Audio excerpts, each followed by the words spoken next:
Good evening. I'd like to call this regular meeting of Bolingbrook Village Board order. I'd like to ask Matthew or Dicla to please join me up here to lead us in the pledge of the flag. Matthew? Over here. Okay.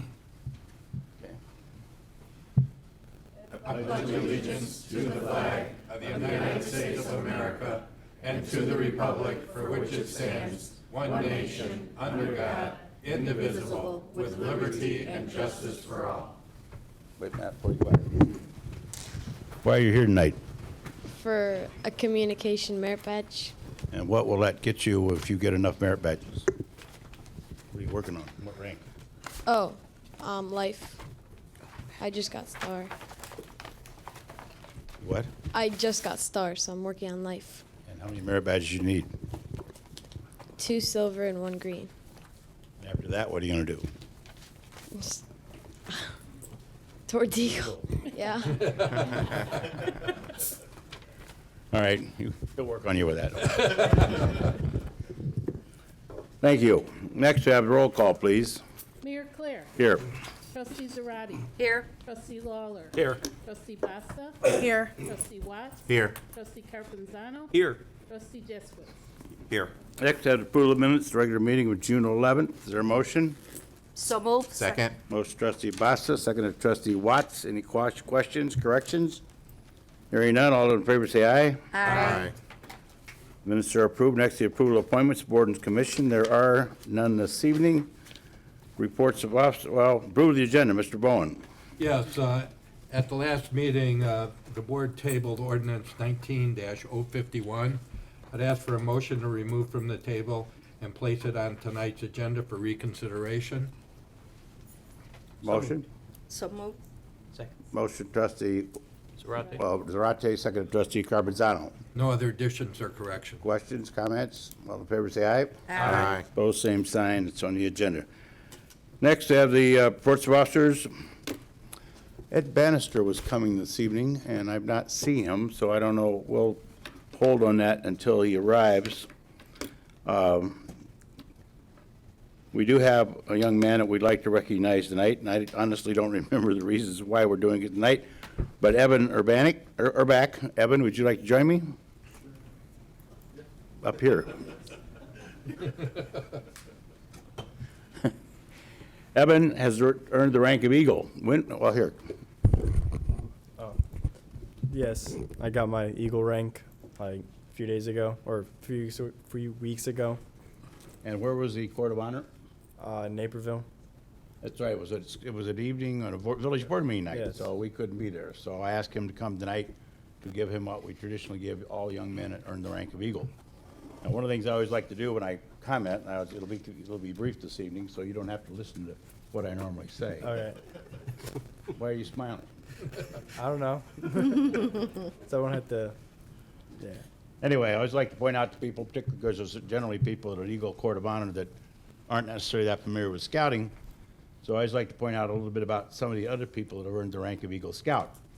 And I always start with a person that generally nobody's heard of, but that's Arthur Elred, who earned the first rank of Eagle Scout August 12th, 1912. So the program's been around since 1912. President Gerald Ford was an Eagle Scout. Neil Armstrong, astronaut, first man on the moon, was Eagle Scout.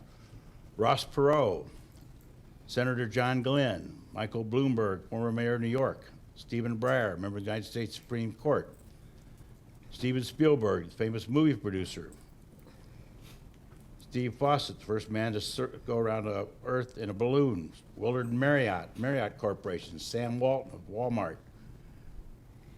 Michael Dukakis, former governor of Massachusetts, a presidential candidate, Wynton Marsalis, Pulitzer Prize-winning Jazz and Classical Museum, Emery Moorhead, a member of the Chicago Bears, Jimmy Stewart, the actor, Walter Cronkite, famous novel. You ever heard of Walter Cronkite? No. Yeah, I didn't think so.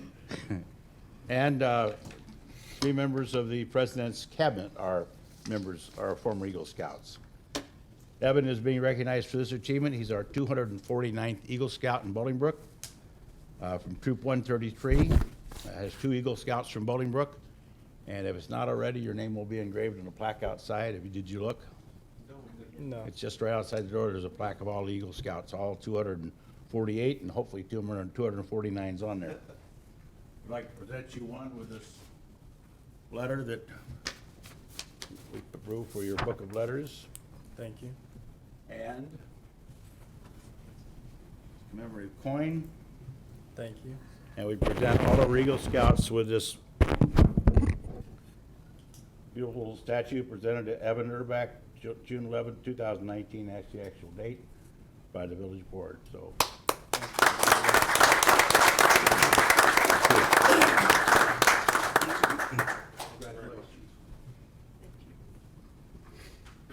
There's a box over there, too. Oh, yeah, that box is what it carried in. It is fragile, so,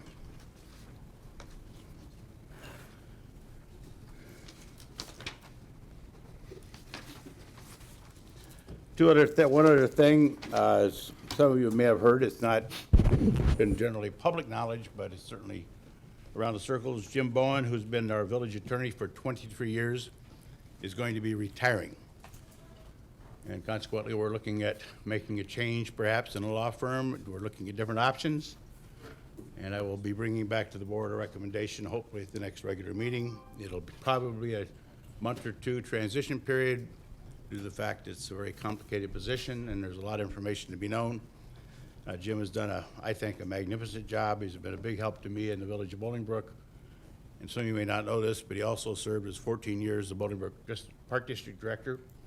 He also served on the Kendall County Board at one time, and he was also chairman of the Kendall County Board. So he has a tremendous history of public service. And when the vacancy came up 22 years ago, he came to me and said, if the position's open, I would like to talk about it. And I believe that was on a Saturday. And we brought him into our appointment the following Tuesday. That's how well respected Jim Bowen is here in Bolingbrook. So there'll be more to say about that later as we see him off.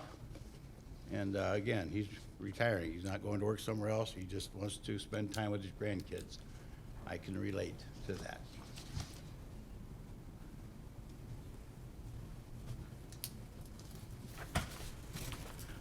Next, we have a public hearing. Public hearing regarding Commonwealth Edison annexation and rezoning.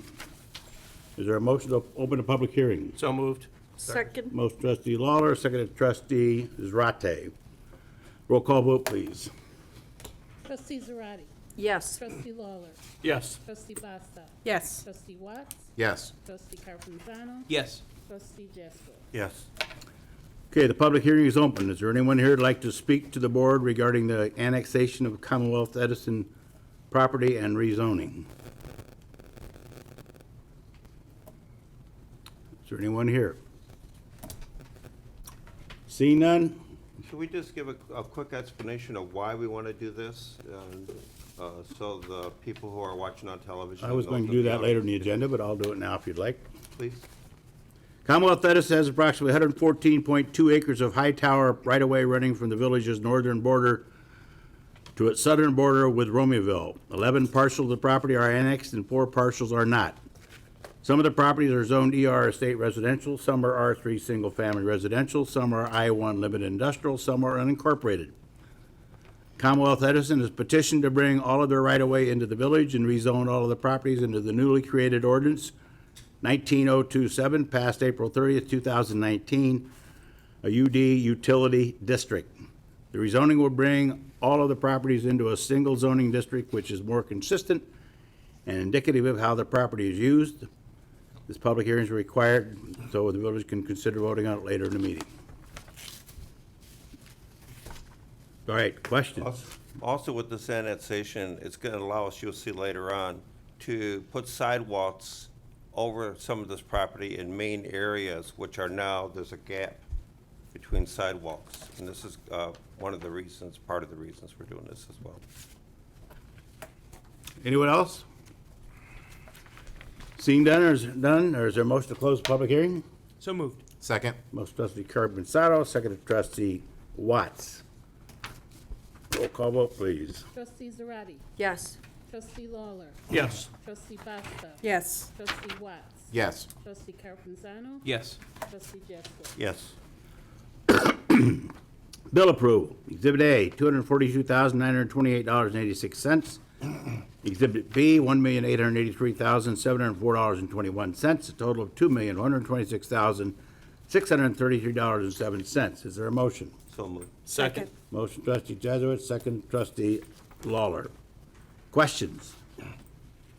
Hearing none, roll call vote, please. Trustee Zarate? Yes. Trustee Lawler? Yes. Trustee Basta? Yes. Trustee Watts? Yes. Trustee Carpenzano? Yes. Trustee Jesselwood? Yes. Next, March 2019 state income tax, $1,473,290.38, corresponding to a year ago of $1,006,219.91, a 46.42% increase.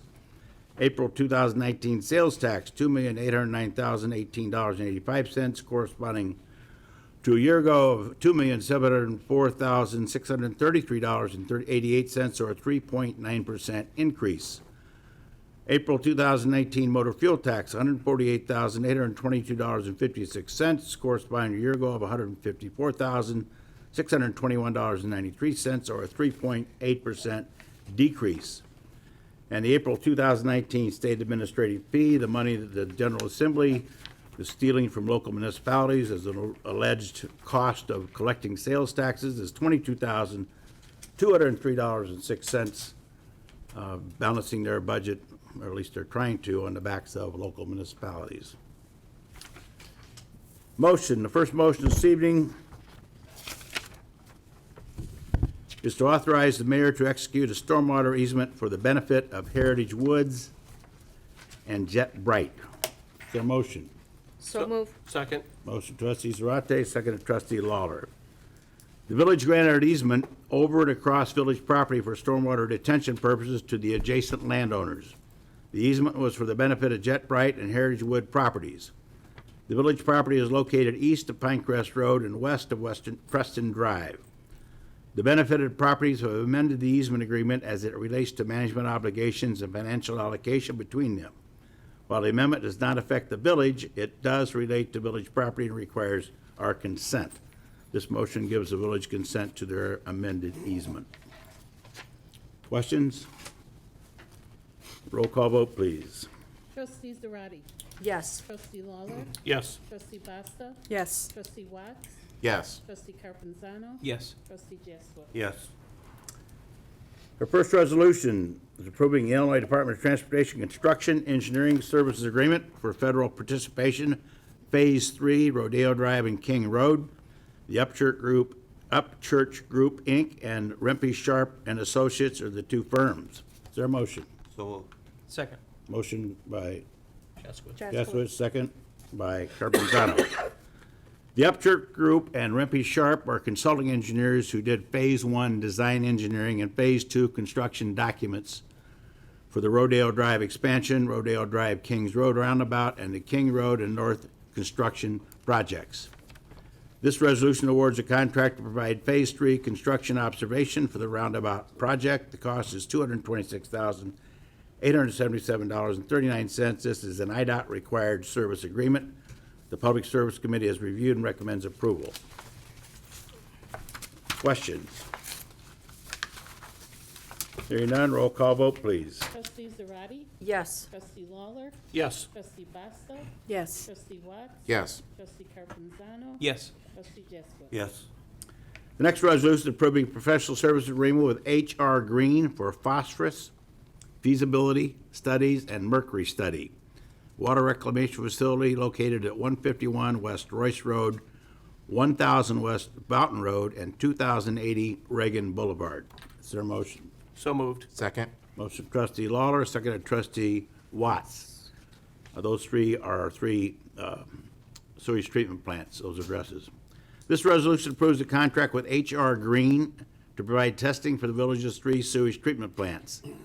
The Illinois EPA requires that a phosphorus discharge feasibility study be conducted to evaluate costs and potential methods for reducing phosphorus in sewage discharge.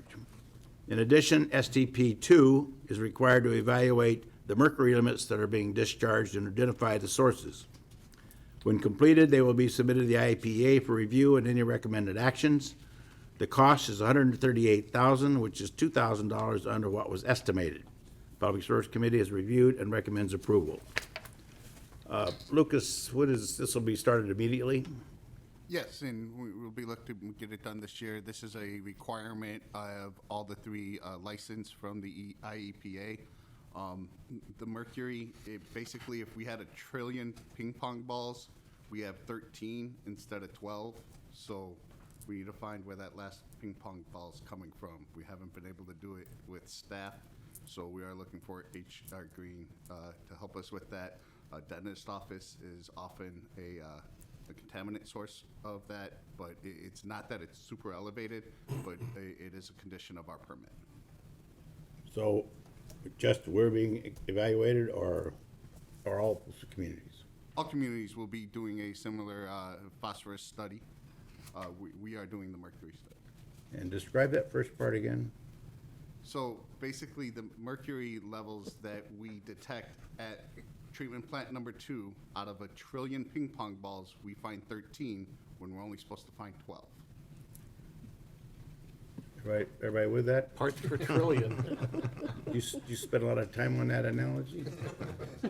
No, if you want, I can spend more on it next time. No, I didn't actually, it does kind of put it in perspective. It's just, it's interesting, ping pong balls. You could have said footballs, baseballs, anything, right?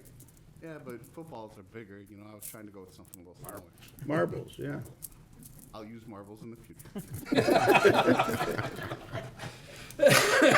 Questions? Roll call vote, please. Trustee Zarate. Yes. Trustee Lawler. Yes. Trustee Basta. Yes. Trustee Watts. Yes. Trustee Carpenzano. Yes. Trustee Jaskowitz. Yes. The next resolution approving a parking land banking agreement with DRI CHI Veterans Point LLC for property located at 775 Veterans Parkway, Bolingbrook, Illinois. Is there a motion? So moved. Motion trustee Zarate, second trustee Basta. This resolution approves a land banking agreement with Veterans Point LLC, Crow Holdings, for the property at 775 Veterans Parkway, Building 1. The building is 575,000 square feet and would require 464 parking spaces. The developer would like to build only 331 spaces and land bank 137. If the village determines at a later date that the additional parking is needed for their expansion and/or a different user, the developer will be required to construct the additional parking, but we do not like to build large parking lots when in fact the current user doesn't need them. So we hold that back until it's needed at a future time. This is Crow Holdings. That's the development on Veterans Parkway that was recently annexed south of Rodeo Drive. It's a large development. It's our last piece of property for industrial development. We're about built out. Questions?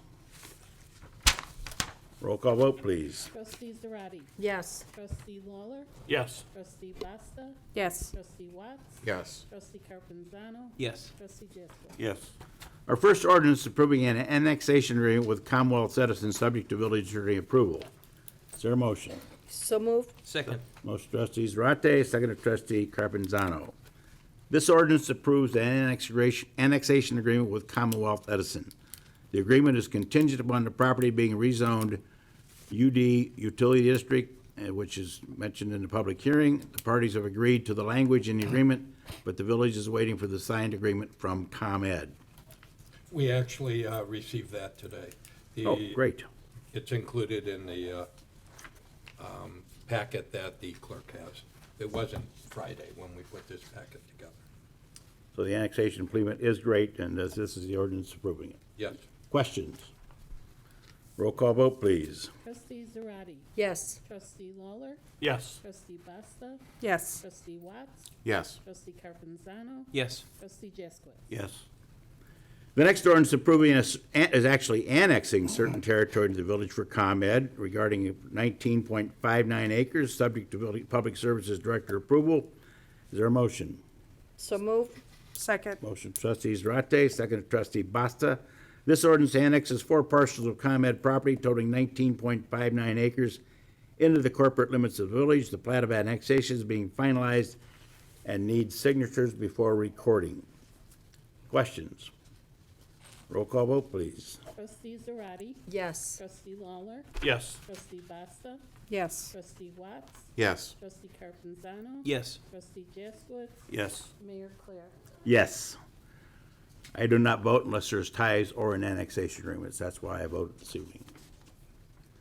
Planning Committee, next one has an accompanying Planning Commission reports, approval of rezoning from ER Estate Residential, R3 Single Family Residence, and I1 Limited Industrial to Utility District. Village of Bolingbrook Public Services and Development is the applicant.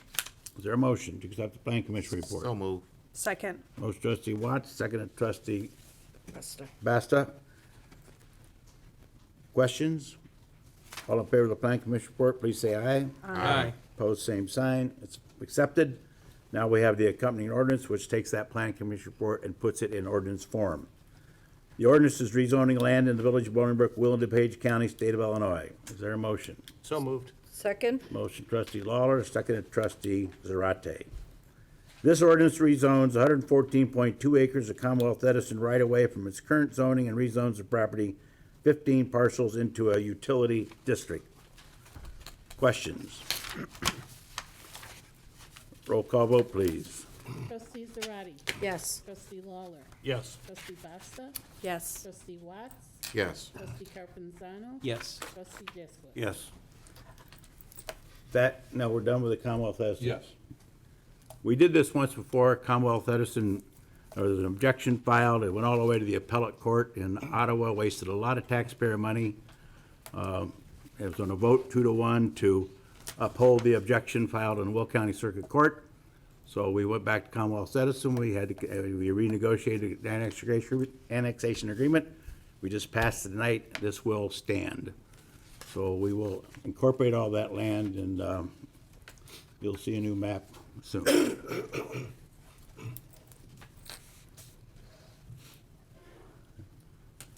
Watching what I say. Next, we have a planning commission for approval of special use permit for a planned development, MIT US Inc., 562 West Mountain Road, is the applicant. Is there a motion to accept the planning commission report? So moved. Second. Motion trustee Bassa, second of trustee Lawler. Questions on the planning commission report? Hearing none, all those in favor say aye. Aye. Opposed, same sign. It's approved. Planning commission reviews all development, makes recommendations. They file a report with us. The recommendation from them is to accept it. We just accepted it. Now, after we accepted it, we put it in an ordinance form. The ordinance is approving special use permit for a planned development for a professional office, MIT US Inc., 562 West Mountain Road. Is there a motion? So moved. Second. Motion trustee Basta, second of trustee Zarate. MIT US Inc. and Barron's Holding LLC are logistics and transportation service providers. They would like to lease 1,808 square feet of tenant space at 562 West Mountain Road. That is the Oak Square Center for use as a dispatch center. Oak Square is Zone B2 Community Retail. Non-sales tax generating businesses need a special use permit to locate in the business zone district. Plan Commission has reviewed and recommends approval. This is the building that's just on the north side of Mountain Road, just west of Schmidt. Doggy daycare. It's, the main user is Doggy Daycare, so it's one of the buildings on the side. They get a neighbor. The dogs get a neighbor. Questions? Roll call vote, please. Trustee Zarate. Yes. Trustee Lawler. Yes. Trustee Basta. Yes. Trustee Watts. Yes. Trustee Carpenzano. Yes. Trustee Jaskowitz. Yes. Next, we have a plan commission report. We actually approved the plan commission report, though, didn't we? On the next one? Oh, no, you're right. Right. This is Larry. Plan Commission Board approval of special use permit for a planned development Veterans Premier Charity Raffle, 41 West Mountain Road, Larry Schaefer, Veterans Premier Charity Raffle applicant. Is there a motion to accept the Plan Commission report? So moved. Second. Motion trustee Jesuit, second trustee Carpenzano. Questions on the Plan Commission report? Hearing none, all those in favor say aye. Aye. Opposed, same sign. It's approved. Now they have the company ordinance approving a special use permit for planned development for a bingo hall, Veterans Premier Charity Raffle, 41 West Boughton Road. Is there a motion? So moved. Second. Motion trustee Lawler, second trustee Watts. Okay, the Veterans Premier Charity Raffle is currently located in the Common Shopping Center, and they would like to relocate to 481 West Boughton Road, which is the Riverwoods Plaza. Again, it's east of Schmidt Road on the south side of Boughton. I guess Tailgaters is the anchor there, right? Yep. Larry Schaefer, doing business as Veterans Premier Charity Raffle, would like to lease 9,665 square feet of tenant space for use as a bingo hall. The property is currently zoned B2 Community Retail. A bingo hall is not on the list of permitted uses in B2 zoning districts. Therefore, a special use permit is required in order to locate there. The applicant plans to be open 6 days a week from 5 till 10 p.m. Planning Commission has reviewed and recommends approval.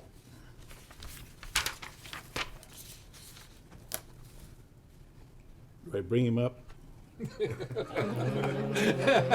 Careful. Larry, would you like to say a couple of things? 30 seconds? Larry, you don't know what 30 seconds is.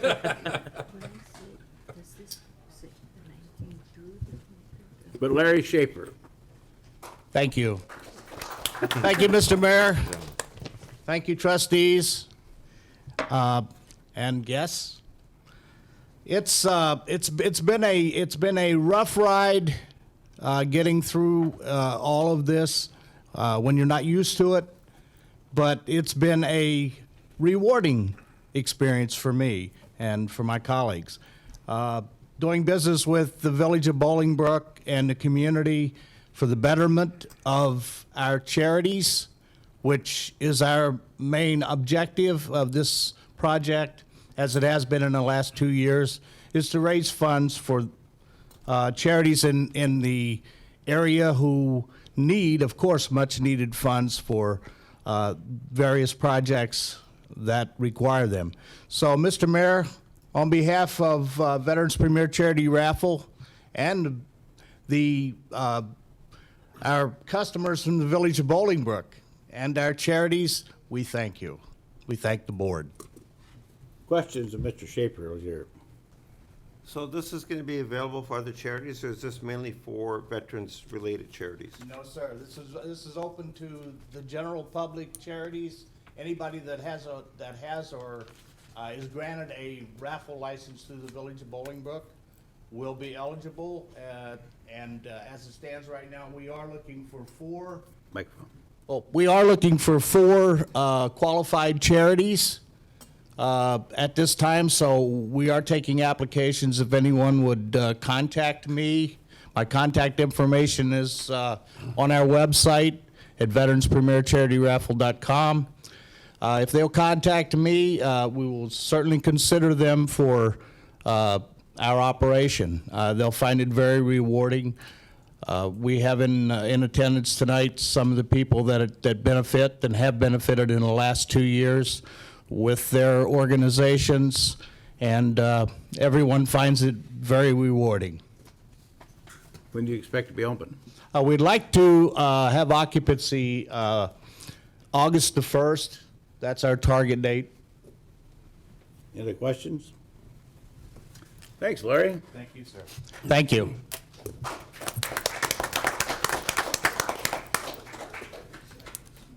Roll call vote, please. Trustee Zarate. Yes. Trustee Lawler. Yes. Trustee Basta. Yes. Trustee Watts. Yes. Trustee Carpenzano. Yes. Trustee Jaskowitz. Yes. Next, I have a Planning Commission report approval of special use permit for a commercial recreation facility, Fun Inflatable, 635 East Boughton Road, Suite 105, Tom Castelli, the Promenade Bolingbrook General Manager applicant. Is there a motion to accept the Planning Commission report? So moved. Second. Motion trustee Basta, second trustee Watts. Questions on the Planning Commission report?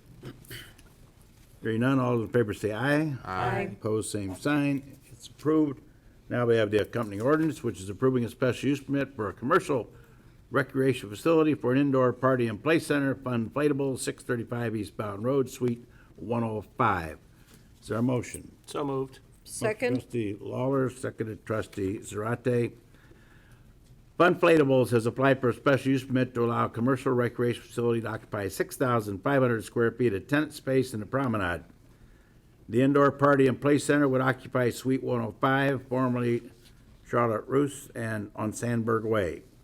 Promenade is Zone B2, community retail, non-sales tax generating businesses need a special use permit to locate in a business zone district. The Planning Commission has reviewed and recommends approval. Tom, you want to say anything? Sure. Tom Castanoli, General Manager of Promenade Mall. Well, thank you, Mayor. Funflatables does generate a small percentage of sales tax they sell soft drinks and candy to the kids. It's a party room where you can bring 10 and under is the age group that they market to. There were some questions as to whether kids could be dropped off there and left alone while their parents shop, and the answer is no way.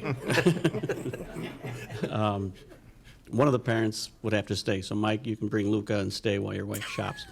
As you know, retail is getting tough, and we're having a tough time finding retailers. And this, I think, is a good use for the space.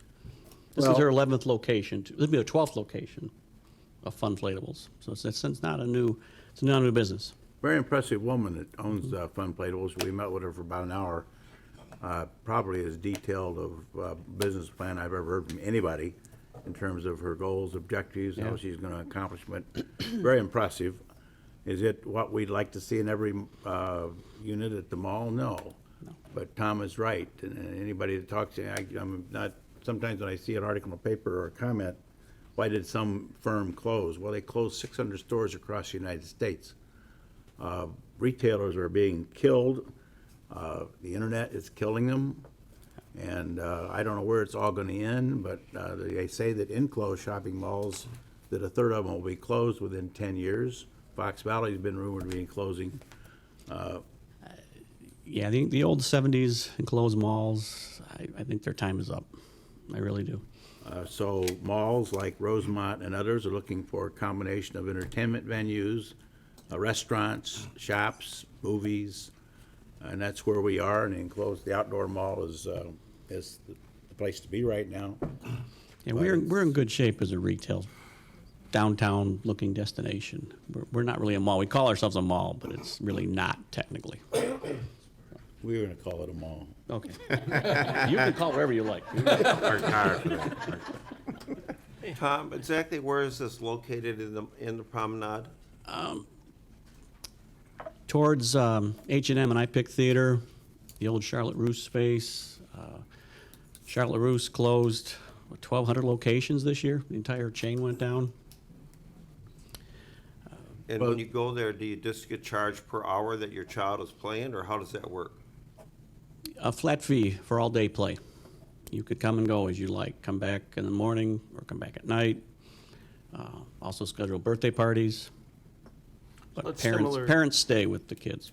It's similar in design to Prince Arcades, which is also flat fee for the day. Correct. When's the comedy club open? I'm hoping next 10 days.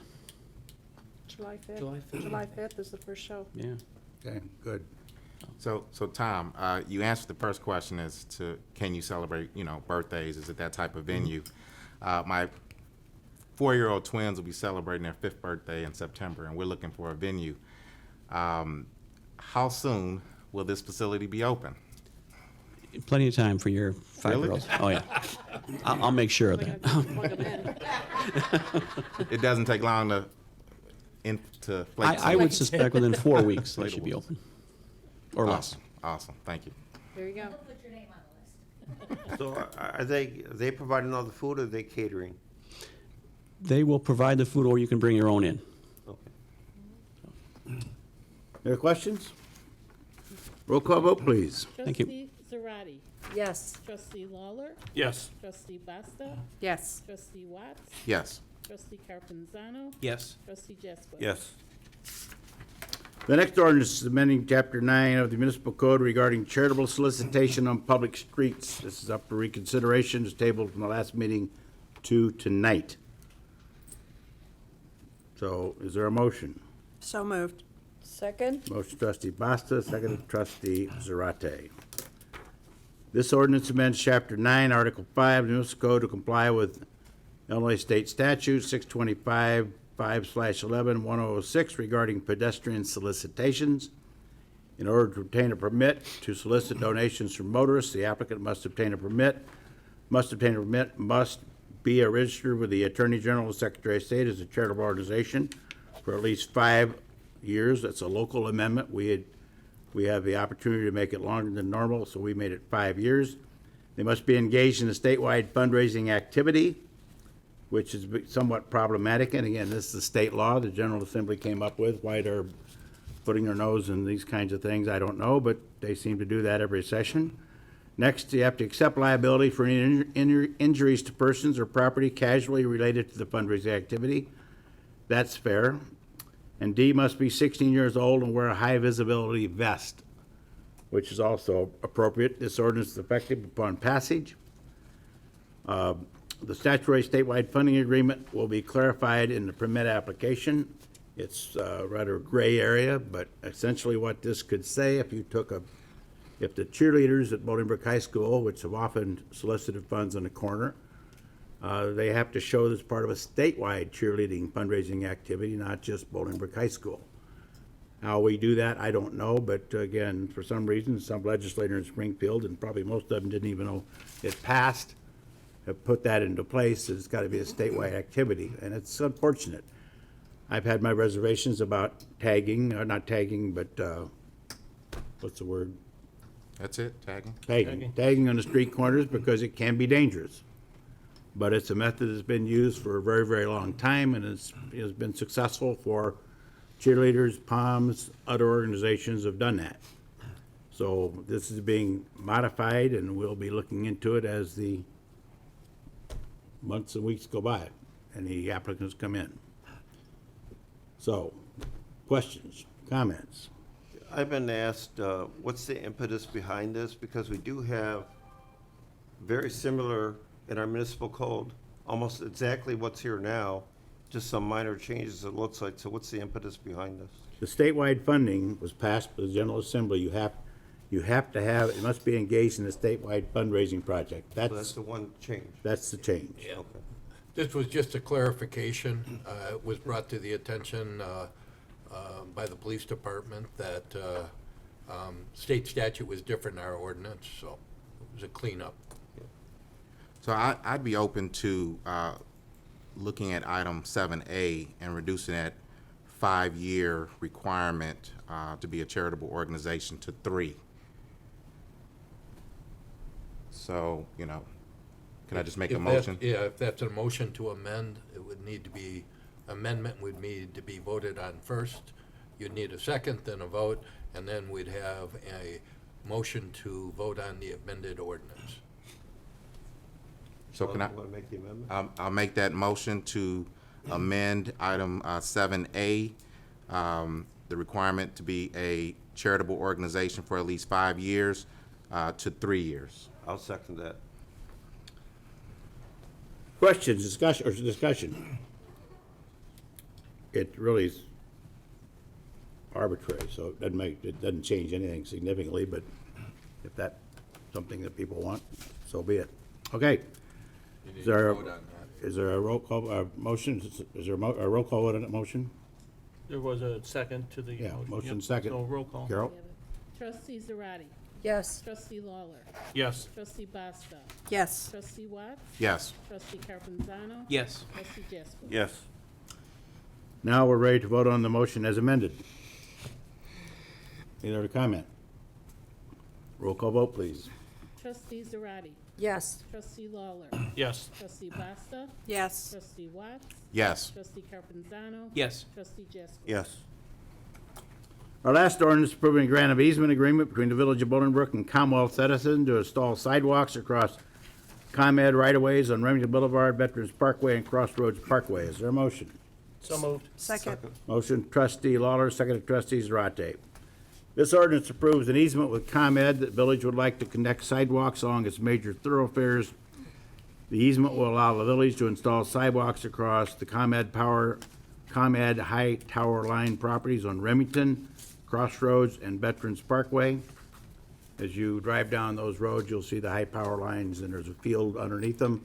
There's no sidewalks there, so the sidewalk comes up to their property, continues on the other side of their property. This will fill in those sidewalks. Public Service Committee has reviewed and recommends approval. Questions? Roll call vote, please. Trustee Zarate. Yes. Trustee Lawler. Yes. Trustee Basta. Yes. Trustee Watts. Yes. Trustee Carpenzano. Yes. Trustee Jesko. Yes. Next, we have questions in the audience. Oh, Ed, sorry, we're gonna stop. We're gonna go to Ed Bannister. Ed Bannister was here tonight for a proclamation, or this evening, and was not here. He's here now. So Edward, would you join me, please?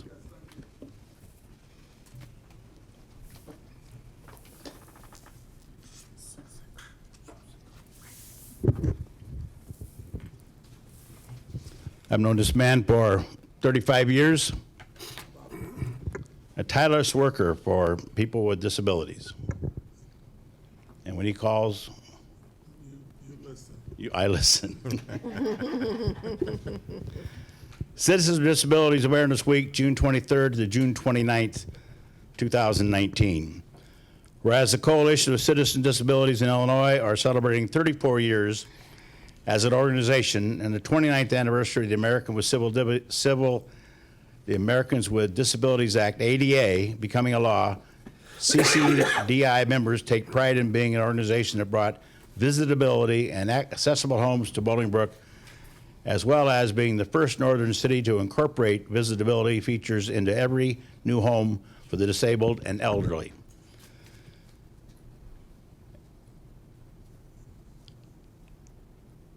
And whereas CCDI cooperates with other local institutions seeking to improve the quality of life in the community, actively supports legislation that is beneficial to people with disabilities and makes the general public aware of issues critical to the community, and the coalition continues to encourage and educate local emergents to comply with the state regulations regarding the titles of ADA, for example, housing, employment, and accessibility.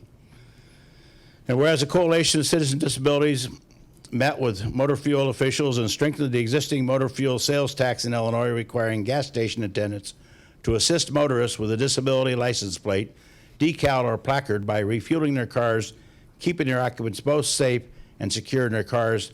This is a law in the state of Illinois. And whereas CCDI provides the disabled and elderly community with an identity, a forum to express their concerns, and CCDI strives to ensure linkage between individuals, organizations, and agencies to present a unified voice on the local, state, and national level to empower members to become more involved in the affairs of their community. Now, therefore, I, Roger Declare, Mayor of the Board of Trustees of the Village of Bolingbrook, will in DuPage County, Illinois, hereby proclaim June 23rd through the 29th as Citizens with Disabilities Awareness Week in the Village of Bolingbrook. And accepting again is Edward Bannister, a consultant for several independent living centers in Illinois. He's been helping many organizations throughout the state and country for years. He's the one that brought the visibility issue to Bolingbrook that would allow people to move into homes that are visitable, literally. All our homes in Bolingbrook now require that there be a door, all doors are 36 inches, so that people that are incapacitated can drive to those doors. They must have an accessible entrance, so they don't have to be picked up and carried into a home. The bathrooms are all designed, they can accommodate grab bars and so forth for disabled individuals. And they also, what's the other one? Well, bathroom walls I mentioned, yeah. Light switch. Light and- switch. Light switches and plug-ins have to be raised to a level. And there was some resistance when we first put this in for home builders. Why do we have to do this? Well, for lots of reasons. And they all do now, and it's part of our code. And we've built thousands of homes that way. So if you live in a home in Bolingbrook that was built or constructed after 1999, 20 years ago, that you can move in there and for some reason become disabled or incapacitated, in a wheelchair, you don't have to move out, as people had to do many, many times before because they couldn't live in their home because they couldn't get around anymore. So that was the drive of this man and others. So you'd like to make a presentation tonight, I understand. Well, I have a presentation. And the things that I was going to say, Roger has taken everything I was going to talk about. Not everything. First and foremost, let me apologize for being late. But I have a car that did not function, and AAA told me an hour and a half. If it had not been for one of my neighbors, I'd still be at home. So, Joe Leonard, wherever you are, I thank you. First and foremost, allow me to say thank you to Mayor Roger Clare and the Board of Trustees here. This couple award is much appreciated. Allow me to congratulate Mr. Mike Lawler for conducting a very successful air show, which was very well attended, and congratulate Mr. Sheldon Watts for being elected to the board and getting the largest vote. There are numerous other trustees here that have accomplished great things for the city, but far too many to read off tonight. The award to recognize the Americans with Disabilities Act, which was passed on June 27, 1990, is a coveted and appreciated award, and what was done is appreciated.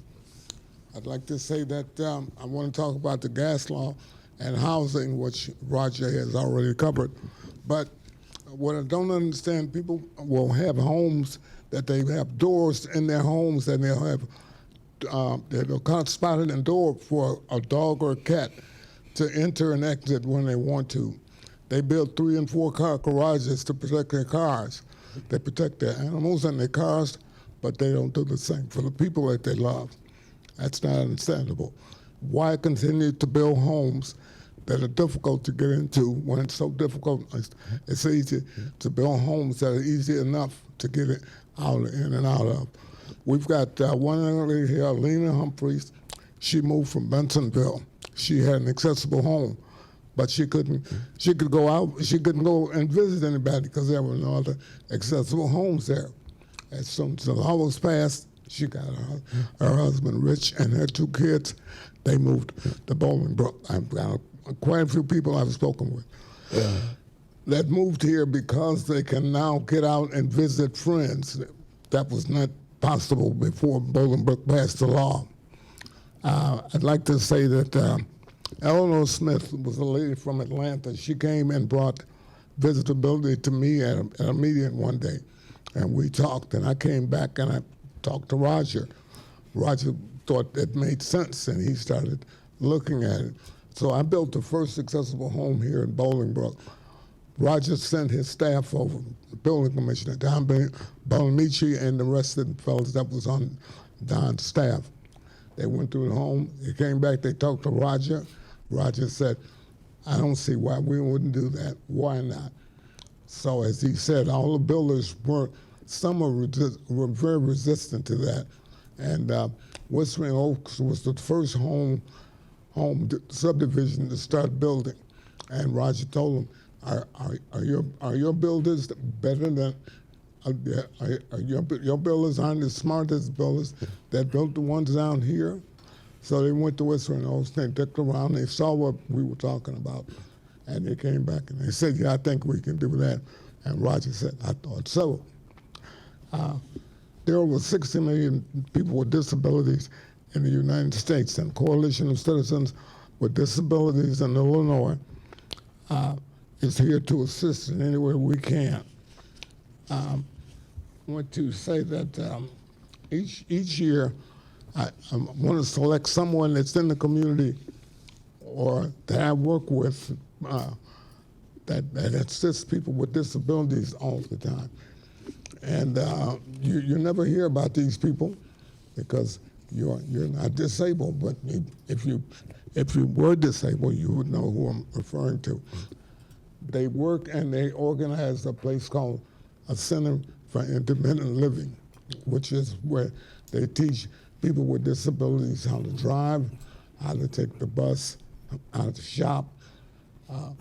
They just do things that is needed in the community. Tonight, I have a young lady that she's the executive director of what we now refer to as the Disability Resource Center. It used to be the Joliet Housing Cell, but she became the executive director, They made a major move. Well, major. They're still in Joliet, but they've got different facilities. One thing that this lady did that I thought was just great, she went to the mayor of Joliet and let him know that she had this particular building and she housed people with disabilities. 51% of her staff is disabled, which is a plus. She went to the mayor. She let the mayor know they were there, and the fund is a nonprofit organization. They no longer have to pay taxes, realty taxes on that unit. It's because she went in and fought for what she thought was right, and I think that's just all right. At any rate, let's say over 7 years, Missy started at Will Grundy Center for Independent Living as an administrative assistant. She quickly became the program manager.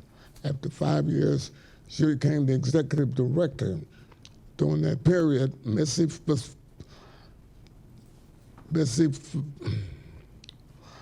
facilitated the city's physical move from one location to another in order to further her education and expertise for human services. She attends all classes and training that are available, such as core issues in aging and disability and grant writing for nonprofits. Since 2015, Missy has been a board member of Catholic Charities, the Head Start program. As of 2016, a board member of the Will County Center for Community Concerns. As of 2017, board member for Illinois Network for Centers for Independent Living, and in 2017, are board members of Hands, Hooves, and Hopes. Missy's community leadership all consists of attending United Way and Will County agencies, United meetings. She's a member of the Community Council of Will County, Guardian Angel Home for Mental Disciplinary Team, and Southwest Suburban Philanthropy Network. Missy enjoys working with the different boards to achieve their future goals as well as the goals of Disability Resource Center. There are over 50,000 people in Will County living with disabilities. Last year, Disability Resource Center provided over 500 various services to our disabled community.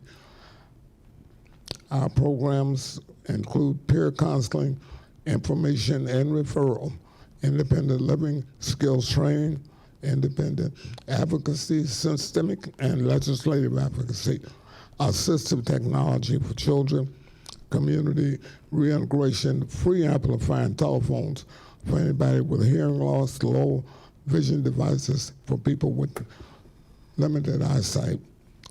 What makes our center unique from any other disability-related organization is that we are people with disability providing services for people with disabilities. Our board and staff are comprised of at least 51% of people with disabilities. It is our belief that there's no one better equipped to provide people with disabilities with the resources you need than someone who has truly been there. Our newest program was started on July 2018. It's Fast Track. This program is for students with disabilities ages 14 to 21. We provide 5 required pre-employment transition services to these students: job exploration, counseling, work-based training and learning experiences, counseling, post-secondary education, workplace readiness training and instruction, and self-advocacy. Missy would like you to come out if you'd like and see the Disability Resource Center. They're located at 77 North 129th Infantry Road in Joliet. I've been there. It's quite an elaborate layout they got, and they're doing a lot for people with disabilities, as you surmise from what I just said. Missy sent one of her people today. Are you here, Gerard? She could not be here. She could not be here for all the things that people leave meetings for, miss meetings. She is at her daughter's at the hospital with her daughter. She's welcoming her 4th grandchild. So I don't know why, but she thought that was more important than a meeting. but that's what happened. So we have an award for Missy. Thank you.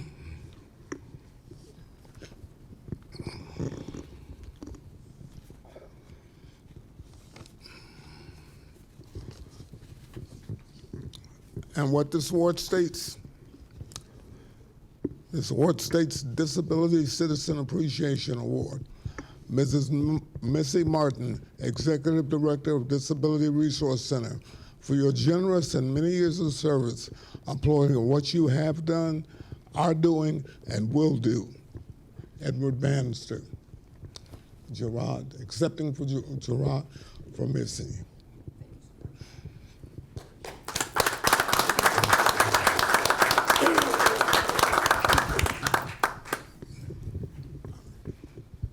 I just want to say thank you to Mayor, Board of Trustees, Mr. Bannister.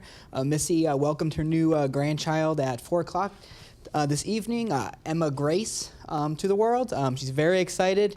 I've been working with Missy now for about a year now. She's taught me how to be a better advocate for people with disabilities. Thank you, Mr. Bannister, for having us here tonight. I appreciate it. We're expanding rapidly in the disability world.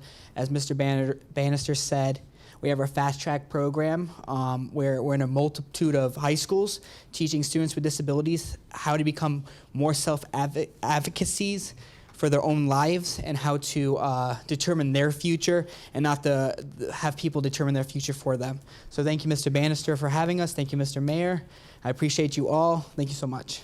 Thanks for coming out. Thanks, Ed. Thank you, Roger. Oh, wait.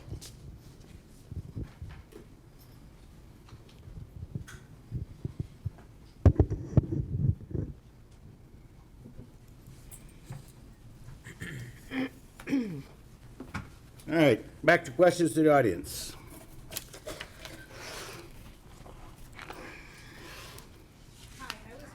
No, wait, Pat. She's.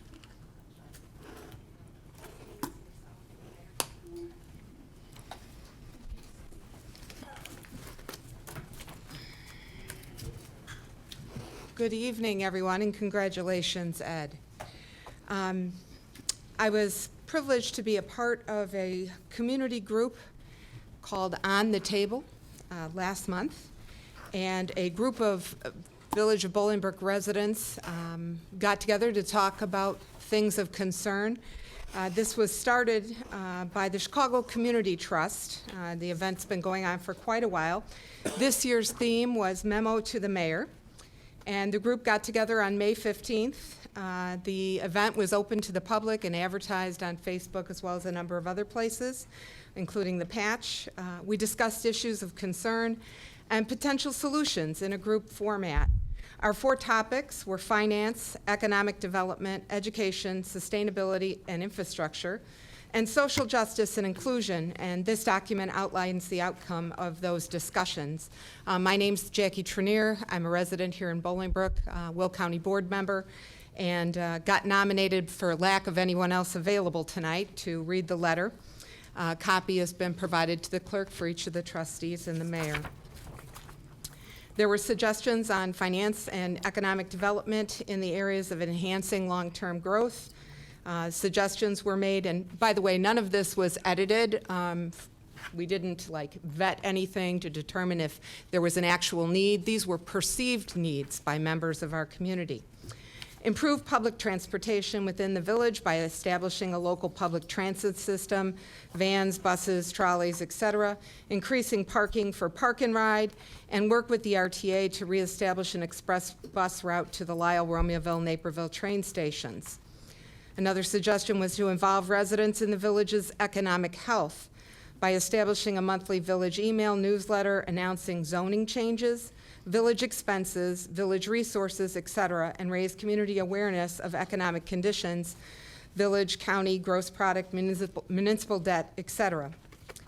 In the area of sustainability and infrastructure, there were two suggestions made. The first one was a safer, more connected community by creating more dedicated bike paths so residents can safely bike to work. Ensure that sidewalks in every neighborhood of Bolingbrook, and obviously we're on the right track to getting that done this evening. Repairing old sidewalks that are in disrepair and providing neighborhood watch education, as well as creating additional senior services to be offered locally. The second topic was a cleaner, greener Bolingbrook. Suggestions were made to invest in and install solar and wind power to offset energy costs for the village hall and its residents. Move the village fleet, except for police and fire, to clean fuel hybrid vehicles, and install EV charging stations throughout the community, or at least at Village Hall. 1 minute. 3 minutes, you got one left. Okay, so we can promote a clean energy future. This is an economic driver resulting in a cost savings for the village, and there are public grants at all levels that could be considered to help offset first costs. There was social justice and inclusion, lacking resources for needed community services, establishing an information desk where residents can go for help and guidance in with municipal government in various languages for local counseling, housing services, and so forth. Suggestion was made that there was inadequate employment opportunities in Bolingbrook, impose a moratorium on temporary work agencies in the All right, village. Jackie, time's up. Thank you, Mr. Mayor. I really appreciate your time this Okay. evening. Anyone else? Yes, Pat. Just out of curiosity, do you by chance? You have to go to Mike. Pat Rona, resident. I'm wondering if you by chance know how many retired Asians live in Bolingbrook? I do not. I have met with the retired Asian group on several occasions, and they've given me numbers, but I think they're more from the, not just Bolingbrook, the surrounding area. But it's in the hundreds. It's that high? Hmm? It's that high, in the hundreds? Yes. Retired, okay, thank you.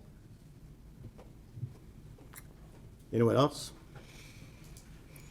What is it?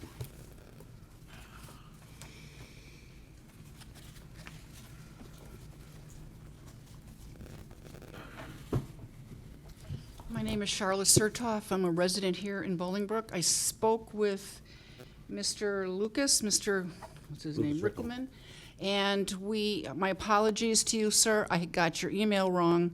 There's a group of us that want to get together and do some trash cleanup, litter cleanup in town. If you're riding around, you don't see it. If you're walking, it's very obvious. And I've been talking with several residents, and there's a lot of people that pick up constantly in town, and we'd like to do more of that, maybe in a group setting. When I talked to Mr. Rickelman, he said we needed your approval to do so. So I'm asking for September 14th. Could we have maybe help from Public Works? Could we have some buckets and arms to pick up and go around town? And I live near 7-Eleven, which seems to have blowing trash all over the place. So that's my concern. It's getting into our creeks. We fish balloons out of the creeks all the time. So it'd be nice to meet some of the other neighbors and have a community cleanup day. I don't see why we can't. There have been younger groups asked to do that, and I You hear. calling me old? I'm talking about like scouts. I'm teasing. And I've always had concerns about that because we also get a lot of complaints about people speeding. So you have somebody near a major artery driving at speed limit or higher, and you've got some young child trying to pick up litter, it could be a bad combination. So the main arteries are kind of a problem for that. But there are, there probably are other areas, again, some of the wooded areas around 7-Eleven where there's the creek and so forth, that litter does blow in there, and yes, you don't see it as you drive by, but as you walk through the areas, you might well see it. I have no problem with doing that. Mr. Rickelman's number is 226-8805. I've got his card. Good. You know, September 14th, I know that's here at Village Hall, that's the day of El Grito. Okay. So there's a function here from noon on, I think. But other than that, I see nothing on the calendar that would conflict with it. Not that the group of residents couldn't do it with something else going on. I just mentioned that. I looked at the calendar real quick. No, you want to put that together? We'll help you. We'll provide pickup and so forth. Okay, perfect. Bags. All right, So, thank you. You're welcome. Anyone else? Okay, we need a motion to, or trustee comments. Trustee Zarate. Thank you, Mayor. Bolingbrook Performing Arts Center will host Seussical, the musical. Performances will start July 19th through July 23rd, Friday from 6 p.m., Saturday 3 p.m. to 6 p.m., Sunday 3 p.m. at the Bolingbrook Performance Arts Center, 375 West Briarcliff Road. Additional information, BroadwayAfterschool.org or TheaterOnTheHill.org, or you could call 312-767-8684. Thank you, Mayor. This Sunday is the Village Picnic. So this is an annual gathering. You get out a chance to meet your fellow residents behind Village Hall. That's what the festival grounds are all about. If you like fishing and you're up early, the fishing derby starts at 5:30 in the pond back there. I won't be there with you, but I wish all the fishermen the best. We got some kids who are involved too, so that's a pretty good deal. Starting at noon, though, the rest of us will be there, and goes until about 6 p.m. The Civic and Cultural Affairs and Parade Commission are the main folks, and along with village staff who make this happen. But the best part is you get a chance to meet several dozen community organizations whose only purpose is to serve the community. Mr. Shaver talked about that earlier. This is all you're going to have here. You're not going to have businesses, in which they're fine to solicit, but this is local community organizations selling items, giving out information about their organizations. Free hot dogs. And for the more adventurous, free hot dog eating contest. Steer clear of the stage at that point. But anyway, lots of other activities, great activities all day long, noon to 6 p.m. And the band starting at 5 p.m. There's a Bolingbrook High School resident, very talented young man of Al Stanley, who the band is the Instinct, and they're actually known around the country, but they're playing starting at 5 p.m. Great band to come out. That's it. Thank you.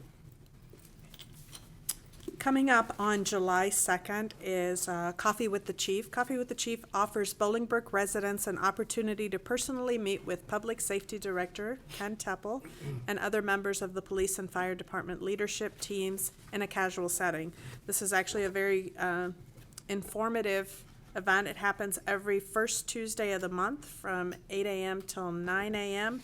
This coming July 2nd will be at Dunkin' Donuts, 760 South Weber Road. So that's going to be a fun one. Also, 4th of July is coming up, and we have the All-American celebration at the Bolingbrook Golf Club.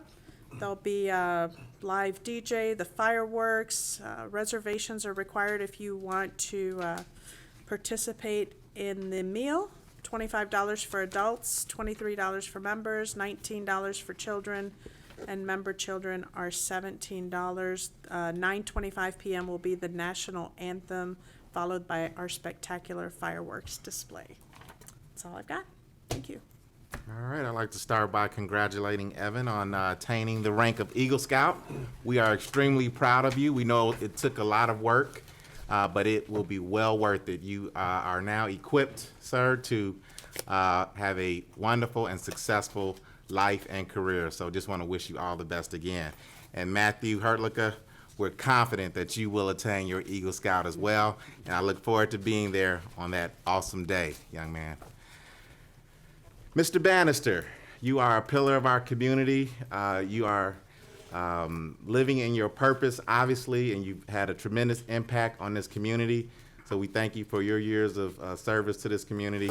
And Missy, I have the privilege of working with Missy on the Will County Center for Community Concerns Board. So I know her well, and we congratulate her as well on her recognition this evening. Have a few announcements. Community Mobile Pantry is coming to New Hope Baptist Church again. That's July 1st. New Hope is located at 509 East Briarcliff Road. That's going to take place between the hours of 4 to 6 p.m. If you are available to volunteer, please don't hesitate to do it. And if you are in need of the services, it's a wonderful atmosphere. I volunteered there in the past, and I look forward to doing that again. Just a great community service that New Hope is providing. Pastor Zilda Trotter and One Kingdom Worship Ministry is conducting their first annual Summerfest, and he's extremely excited. I have to be there. I mean, it's just, he's exuding excitement. He wants us all to come out and enjoy this festive day. It's July 14th at Indian Boundary Park. That's going to take place between the hours of 2 to 8 p.m. Spread the word. There's going to be free food, fun, games, and prizes. Come out, let's celebrate. The theme is Our Village, Our Town, Connecting Our Community. Again, that's July 14th at Indian Boundary Park, Summerfest. All are welcome between the hours of 2 and 8 p.m. And then finally, we have Arts on the Row, an evening of jazz and fine art.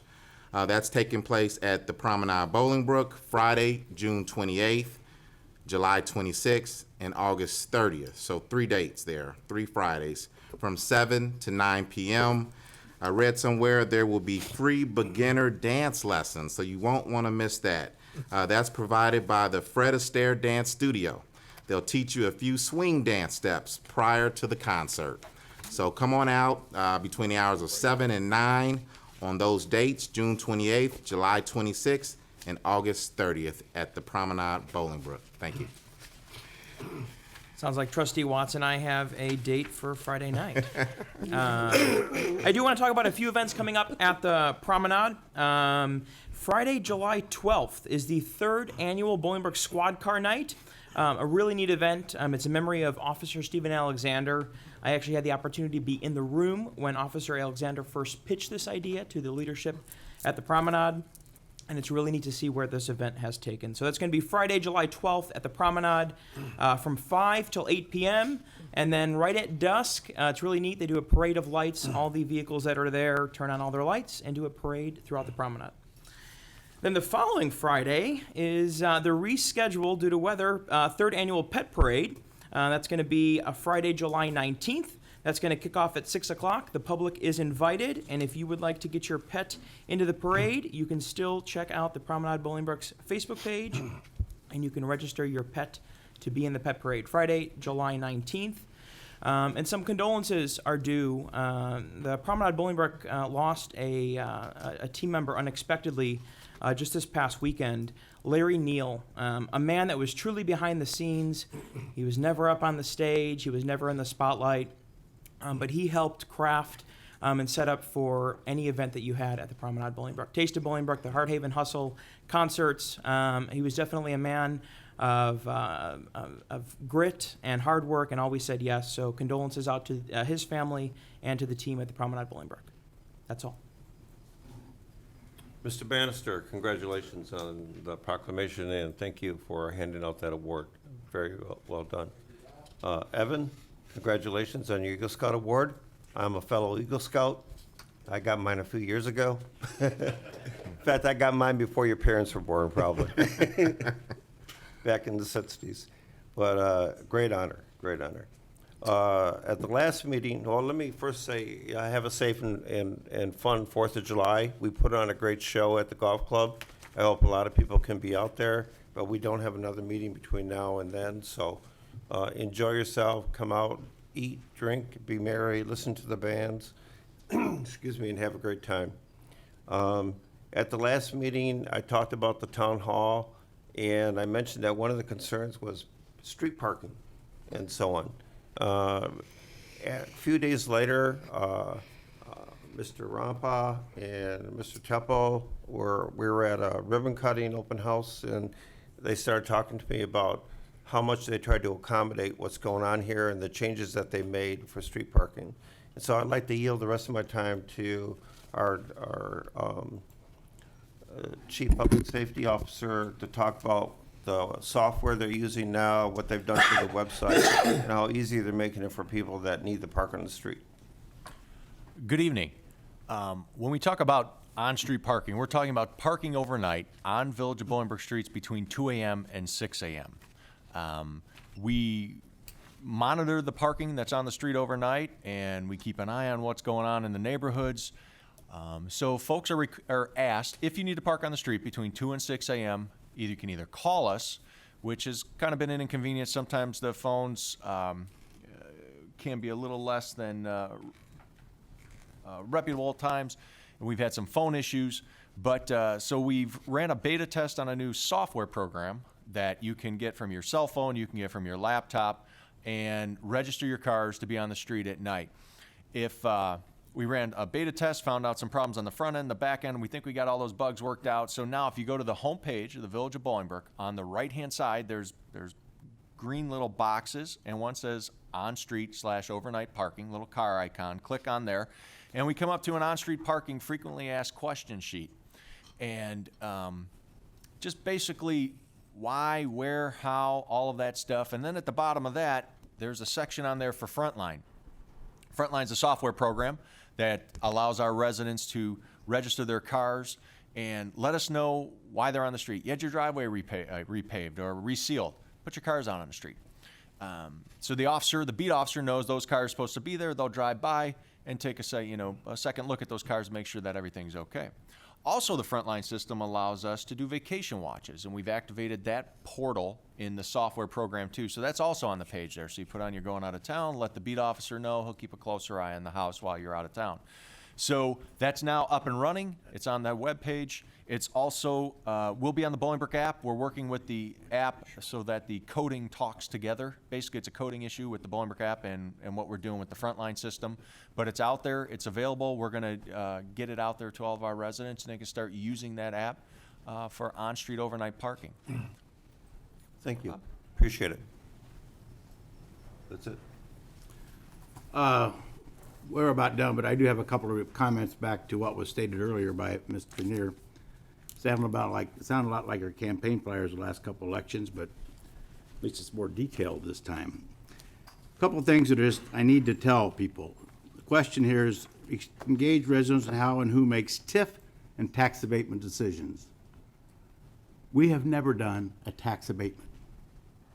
I've said that multiple times publicly. Why people keep asking that how we do that, make that decision, I don't know. The last tax abatement was given was 1986. Okay? Everybody understand that?